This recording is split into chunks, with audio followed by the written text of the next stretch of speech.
नमस्कार, मी अजिंक्य भातंब्रेकर. तुम्ही पाहताय न्यूज 18 लोकमत. महत्त्वाच्या बातमीनं बुलेटिनची सुरुवात करूया. काल मुंबईत मुसळधार पाऊस झाला आणि त्यामुळे अनेक ठिकाणी नाले तुडुंब भरलेले होते. सखल भागात सुद्धा पाणी साचलेलं होतं. भांडूपमधल्या एका फुटपाथवरच्या नाल्यावर असलेली झडप व्यवस्थित नसल्यानं यात 2 महिला पडल्या, पण सुदैवानं त्यांचा जीव वाचला आणि कोणतीही गंभीर दुखापत त्यांना झालेली नाही.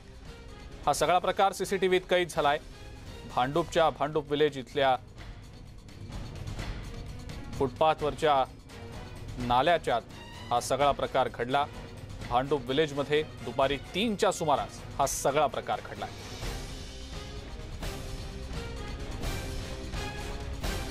सगळी घटना सीसीटीव्हीमध्ये कैद झाली आहे. सुदैवानं महिलांचा जीव वाचलाय, पण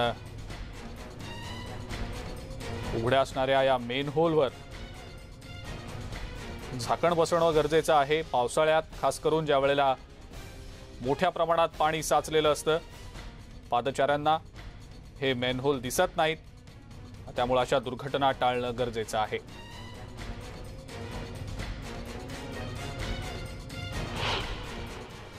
आता मी भांडूपचे जे मला जरा ॲड्रेस हे करा, कारण अशा वेळेला बऱ्याच ठिकाणी जो नागरिक असतो तोही ते काढून ठेवण्याचा प्रयत्न करतो आणि मग लावत नाही.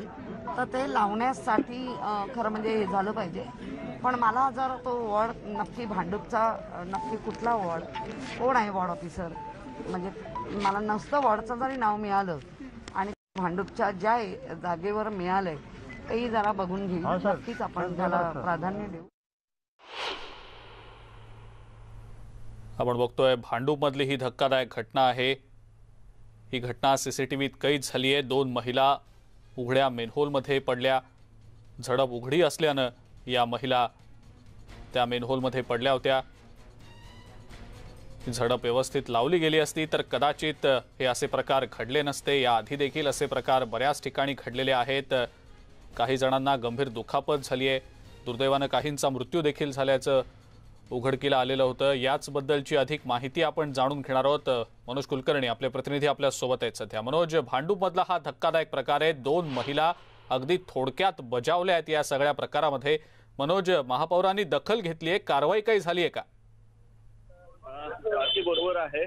कारवाई अद्याप काय झालेली दिसत नाहीये, परंतु या ठिकाणी काल मोठ्या प्रमाणात पाऊस झाला होता. जो रस्ता आहे या रस्त्यावर सुद्धा पाणी भरलेलं होतं आणि बाजूला जो फुटपाथ आहे या फुटपाथवर जे दुकान आहेत ते दुकानं सुद्धा बंद होते आणि त्याच वेळेस या ठिकाणी असलेलं जे मॅन होल आहे ते अर्धवट अवस्थेत उघडलेलं होतं. तिथल्या दुकानदारांनी त्या ठिकाणी काही काड्या सुद्धा लावल्या होत्या, परंतु नंतर त्या पावसामुळे सुद्धा त्या काड्या सुद्धा तिथून निघून गेल्या होत्या आणि जे येणारे जाणारे जे पादचारी होते त्यांना ते दिसत नव्हतं. आणि त्याच दरम्यान काल दुपारी 3 वाजेच्या सुमारास ही घटना आहे. ज्या महिला जात होत्या त्या ते जे झडप होती ती अर्धवट उघडी होती आणि त्या पाण्यामुळे ती काही दिसत नव्हती. त्यामुळे त्या महिला जेव्हा गेल्या, पहिली महिला गेली ती सुद्धा पडली, परंतु रस्त्यावर कोणीही नव्हतं सांगण्यासाठी. ती समोर निघून गेल्यावर पुन्हा काही वेळानंतर दुसरी एक महिला आली, ती सुद्धा त्यामध्ये पडली. सगळ्यात महत्वाचं म्हणजे पाण्याला जास्त फ्लो नव्हता, वेग नव्हता, त्यामुळे त्या महिला त्या ठिकाणी वाचलेल्या आहेत. नाहीतर मोठी दुर्घटना घडली असती. आणि यावर या स्थानिकांनी पालिकेकडे सुरुवातीला सांगितलं सुद्धा होतं. जेव्हा नाले सफाई होत होती त्यावेळेस त्याच्यावर परत एकदा चांगल्या झडपा लावा, परंतु ते झालं नाही आणि आता हा दुर्दैवी प्रकार घडलेला आहे. पण हे प्रकार येत्या काळात टाळायला हवेत, टाळले गेले पाहिजेत. असे प्रकार होता कामा नये. त्याच संदर्भात प्रतिक्रिया आपण जाणून घेणार आहोत. मनसेचे नेते संदीप देशपांडे आहेत आपल्यासोबत सध्या फोन लाईनवर. संदीपजी, स्वागत आपलं न्यूज 18 लोकमतमध्ये. भांडूपमधला हा धक्कादायक प्रकार, 2 महिला मेनहोलमध्ये पडल्या. गंभीर दुखापत त्यांना झाली नाही सुदैवानं, पण या पद्धतीचे प्रकार आधी देखील घडलेले आहेत. कुठेतरी दुर्लक्ष याला कारणीभूत ठरतंय की काय असं दिसतंय? आपली या संदर्भातली पहिली प्रतिक्रिया. आपल्याला आठवत असेल तर मागच्या वर्षी मला असं वाटतं 2 वर्षापूर्वीच एक डॉक्टर एल्फिस्टन मध्ये अशी घटना घडलेली. मॅनहोल मधून वाहून गेले आणि शेवट त्यांचा मृतदेह आपल्याला वरळीला मिळाला. बरोबर. याच्यानंतर महानगरपालिकेने एक तयारी केलेली की जाळीवाली झाकणं मॅनहोलला लावली जातील, जेणेकरून पाणी पण त्याच्यातनं निचरा होईल आणि लोक पडण्याचं शक्यता त्याच्यात राहणार नाही. काय त्या योजनेचं मला असं वाटतं आपण सर्व माध्यमांनी आणि सगळ्यांनी मिळून त्याचं कौतुकही केलं होतं की बाबा अशी आता झाकणं महापालिका बसवणार आहे जेणेकरून हे अशा प्रकारचे अपघात होणार नाहीत. बरोबर. पुढे काय झालं, ती योजना बंद वासनात गुंडाळली गेली आणि असे प्रकार पुढे चालू झाले. मला असं वाटतं महापालिका एखादी गोष्ट करते त्याच्यानंतर त्याचा फॉलोअपच ठेवत नाही आणि त्यामुळे असे दुर्दैवी प्रकार घडतात. आता आणि जोपर्यंत अधिकाऱ्यांवर रिस्पॉन्सिबिलिटी फिक्स होत नाही, कसं होतं, आता ही घटना घडली त्याच्यानंतर कोण अधिकारी जबाबदार आहे, त्याला कोणाचीही जबाबदारी होत नाही. जोपर्यंत एखाद्या अधिकाऱ्यावर त्या जबाबदारीची फिक्सेशन होत नाही तोपर्यंत याचा प्रकार घडत राहणार आहे. बिलकुल. संदीपजी असेच आमच्या सोबत राहा. आपल्या सोबत रवी राजा देखील आहे, त्यांची या संदर्भातली प्रतिक्रिया आपण जाणून घेऊया.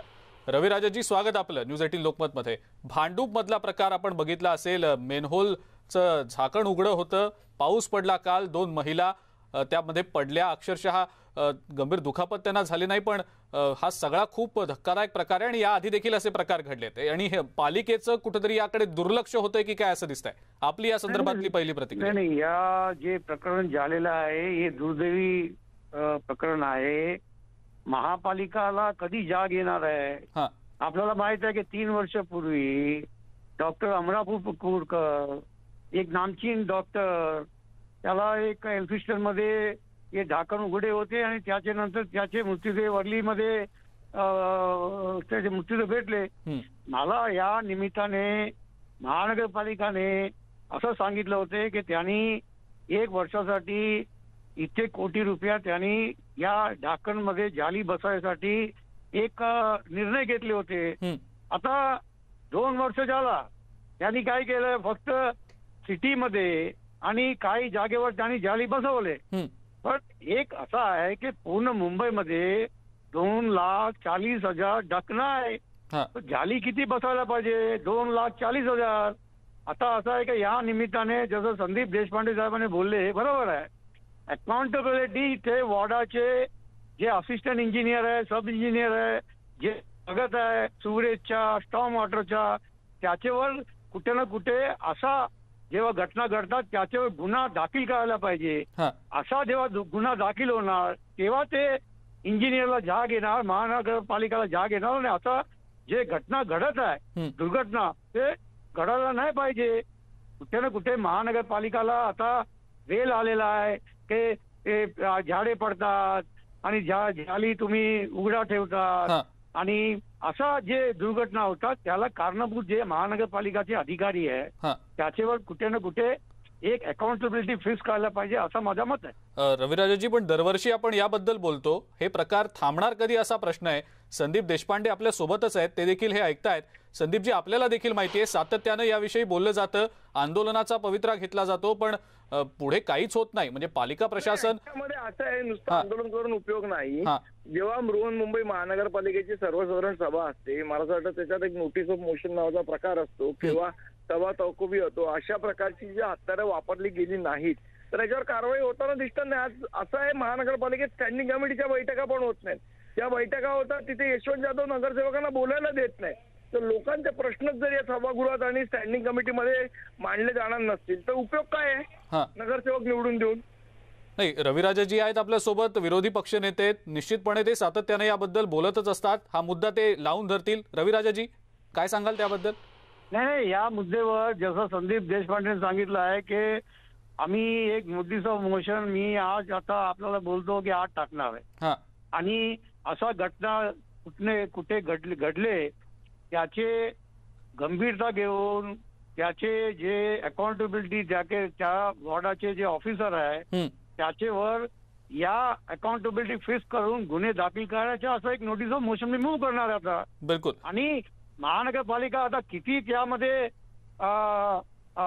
सिरियसली घेतात त्यामध्ये आपण बघायला पाहिजे. आणि आपण जे वारंवार सगळे नगरसेवक बोलतात, सगळे पक्षाचे नेते बोलतात, बस इकडे असं आहे की महानगरपालिकाचे जे सिलेक्टेड लोक आहे इलेक्टेडला कुठे ऐकतात? ते ऐकत नाही. काय त्याला माहित आहे आमच्याकडे एक्झिक्युटिव्ह पॉवर नाही आहे. यासाठी महानगरपालिकामध्ये या विषयावर घेऊन मी स्वतः आता कमिशनरला पत्र पाठवून एक यामध्ये कोणाला अकाउंटेबिलिटी आता वॉर्ड मध्ये फिक्स करायला पाहिजे असं माझ्या मागणी. आणि दुसरा, सगळे डाकणेवर जाली मुंबईमध्ये लागला पाहिजे टाइम बॉम्ब. याचे नंतर नाही लागला तर आम्ही कमिशनरला विचारू बरोबर आहे. काय कशासाठी लागलं नाही? रविराजाजी, पण आता पावसाळ्यात तर खरं जास्त गरज आहे. खड्डे आहेत, मेनहोल आहेत, उघडे आहेत, झाकणं दिसत नाहीयेत, झडपा लावलेल्या नाहीयेत. अशा घटना तर घडतच राहतील तातडीनं जर काही केलं गेलं नाही तर. संदीपजी, रविराजाजी तर म्हणतायत की तातडीनं याबद्दलची आपण मागणी करू आणि त्याबद्दलची कार्यवाही होईल, याची खबरदारी घेऊ. मात्र अकाउंटेबिलिटीचा, जबाबदारी निश्चित करण्याचा मुद्दा आहे, त्याबद्दल नेमकं काय वाटतं? नाही, जबाबदारी निश्चित तर झालीच पाहिजे. मी आता जसं रविराजा म्हणाले की ते नोटीस ऑफ मोशन मूव्ह करणार आहेत, मला वाटतं ते वेलकम पाऊल आहे. पण ते नोटीस ऑफ मोशन मूव्ह झाल्यानंतर कमिशनरनी त्याच्या टाइम बाउंड निर्णय घेतला पाहिजे. असं आहे की एखादी नोटीस ऑफ मोशन मूव्ह होते, त्याच्यानंतर टाइम बाउंड जर निर्णय झाला नसेल तर नोटीस ऑफ मोशनला अर्थ नाही. म्हणून मी म्हटलं की सातत्याने आज दर आठवड्याला स्टँडिंग कमिटीची बैठक होते. या बैठकीत आपण पॉइंट ऑफ ऑर्डर घेऊ शकतो, जो नगरसेवकाला अधिकार आहे. पण नगरसेवकांना आज आपण बघितलं तर गेल्या 60 महिन्यामध्ये एकही पॉइंट ऑफ ऑर्डर घ्यायला दिलेलं नाही यशवंत जाधव यांनी. अशा प्रकारे जर सभागृह चालणार असेल किंवा स्थायी समितीची बैठक चालणार असेल तर अर्थ काय उरतो त्याला? नगरसेवकांनी त्यांचे मुद्दे मांडायचे कुठे, त्यांचे आक्षेप नोंदवायचे कुठे? आणि त्यामुळे कमिशनरही भीक घालत नाही नगरसेवकांना. नाही, मग संदीपजी, तातडीनं काय करता येईल? पॉइंट ऑफ मोशन तर रविराजाजी मांडतीलच, पण काही ठराविक भागांमध्ये तातडीने याच्यामध्ये आज मला असं वाटतं मंगळवार आहे, बुधवारी स्थायी समितीची बैठक होते. तातडीने याच्यावर हरकतीचा मुद्दा घेऊन त्याच्यामध्ये कमिशनरकडनं उत्तर घेतलं पाहिजे, प्रॉमिस घेतलं पाहिजे की बाबा तातडीने आम्ही जाळीची झाकणं लावू.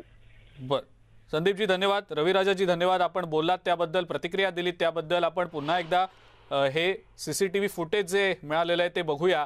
झडप उघडी आहे, 2 महिला त्यात पडतायत. सुदैवानं त्यांचा जीव वाचलाय, पण गंभीर दुखापत होऊ शकली असती, आणखी काही वेगळं घडू शकलं असतं, कदाचित त्यांच्या जीवावर बेतू शकलं असतं. पण सुदैवाची बाब म्हणजे त्यांना तिकडनं बाहेर येता येणं शक्य झालं. भांडूपमधला हा धक्कादायक प्रकार आहे. सीसीटीव्ही फुटेज हे मिळालेलं आहे. याबद्दल आपण महापौरांची देखील प्रतिक्रिया जाणून घ्यायची आहे. महापौर किशोरी पेडणेकर आपल्या सोबत आहेत सध्या फोन लाईनवरनं. किशोरीजी, स्वागत आपलं न्यूज 18 लोकमतमध्ये. भांडूपमधल्या धक्कादायक प्रकाराबद्दल आपल्याला माहिती आहे, आपण त्याची दखल देखील घेतली आहे. तातडीनं याबद्दल नेमकं काय करता येईल? हॅलो किशोरीताई, आवाज येतोय माझा आपल्यापर्यंत? ऐकायला येतोय. मी माहिती घेतलीये वॉर्ड ऑफिसरांकडनं. जी जी. जे कव्हर आहे ते नक्कीच पहिलं कसं आपण एकदम भार भक्कम लावायचो लोखंडी. आता कव्हर आहेत ते थोडी हलकी पण आहेत. बर. काही ठिकाणी नागरिक काढतात तर काही ठिकाणी ते प्रेशरनी बाहेर पण येतं. बर. आणि याचसाठी मी तुम्हाला मगापासून विचारत होते ती त्याचा ठिकाण जर कळलं तर असं किती प्रकारे हल्लं आणि ते हल्लं असेल, निघाला उडून निघालं पण असेल आणि तेवढ्या त्या महिला जर गेल्या असतील म्हणजे तेवढ्या पिरियड मध्ये कालच्या किंवा आजच्या, तर निश्चित वॉर्डचं आता आपण दरवेळेला या पावसाळ्यात सकाळपासून जी एक सुरू होती पाहणी त्यांनी केली आहे की नाही हे एक लक्षात येईल आणि ते करायला पाहिजे हे जास्त महत्वाचं आहे. बरोबर आहे किशोरीताई. आणि मुंबई शहर असू देत, उपनगर असू देत, पूर्व पश्चिम उपनगर असू देत, फॉलोअप घेतला जाईल का नाही? अकाउंटेबिलिटी नेमकी कोणाची? जर असे प्रकार घडले तर जबाबदारी निश्चित कोणावर केली जाईल? असल्यामुळे आणि तो रस्ता आपला असल्यामुळे ती जबाबदारी तर नक्कीच आपली आहे. बरोबर. पण त्याचबरोबर पाणी जाण्यासाठी जेव्हा नागरिक एखादा जे घडलंय मागे अमरापूरकरांच्या बाबतीत, आता तर आपण अशा जाळ्याही टाकल्यात त्यांच्यामध्ये बऱ्याच वेळेला, बऱ्याच ठिकाणी टाकलेत. तर मला तेच बघायचं होतं म्हणून मी तुम्हाला तो पत्ता कुठचा रोड असं विचारत होती. बरोबर. कारण आपण ही जबाबदारी घेऊन बघायला पाहिजे. खरं. आणि ते आपण बघतो पण म्हणजे असं नाही कोणाच्या तरी हवाले. इथे आरोप प्रत्यारोपेक्षा नेमकं काय घडलं, कसं घडलं आणि त्याच्यावर काय करता येईल. बरोबर. किशोरीताई, आश्वस्त करून द्या मुंबईकरांना की असे प्रकार घडणार नाहीत. पालिका प्रशासन या बाबतीत सगळी काळजी घेईल. उपाययोजना तर आपण करतोच आहोत, पण यापुढे असे प्रकार घडणार नाहीत याबद्दल घेईल नाहीत आणि घ्यावीत. जी.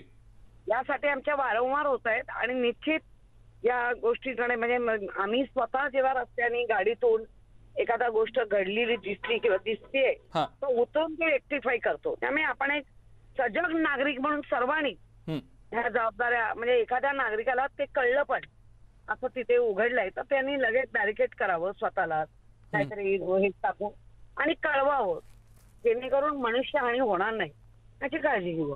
बिलकुल. किशोरीताई, खूप खूप धन्यवाद. आपण न्यूज 18 लोकमतशी बोललात आणि आपली प्रतिक्रिया दिलीत त्याबद्दल.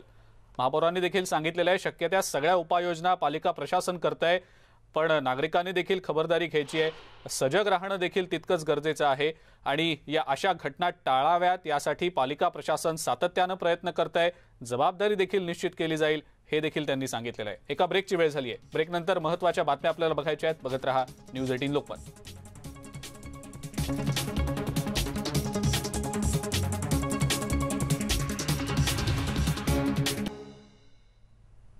ब्रेकनंतर आपल्या सगळ्यांचं पुन्हा एकदा स्वागत. नेटवर्क 18 आणि फेडरल बँकेचा उपक्रम संजीवनी गाडी ही भारतभरातल्या कोविडग्रस्त जिल्ह्यांमधून फिरतीये. आपणही लसीकरणाबाबतच्या आमच्या या संयुक्त मोहिमेला भरभरून पाठिंबा द्या. लसीकरणाचं महत्त्व आपण एकत्रितपणे अधोरेखित करूया. आणि आता आपण बघूया संजीवनीची गाडी आज नेमकी आहे कुठे.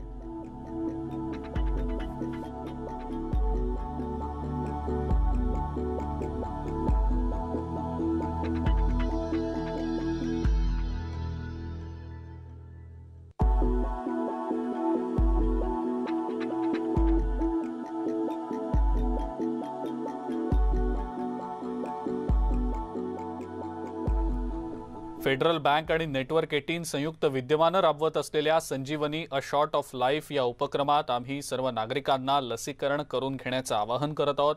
या संबंधी सुरू असलेल्या कॅम्पेनच्या अँथमचं हे फर्स्ट लुक आपण पाहूया. या गीताद्वारे आम्ही सर्वांना लसीकरणाबाबत प्रोत्साहित करण्याचा प्रयत्न करतोय.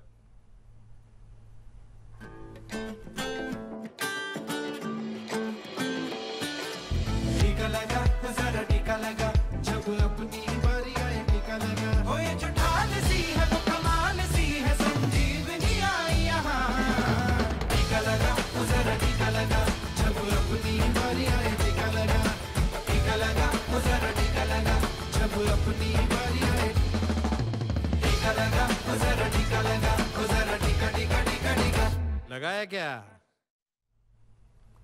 यासोबतच बुलेटिनमध्ये वेळ झाली इथंच थांबण्याची. ताज्या बातम्या आणि अपडेट्ससाठी बघत राहा फक्त न्यूज 18 लोकमत.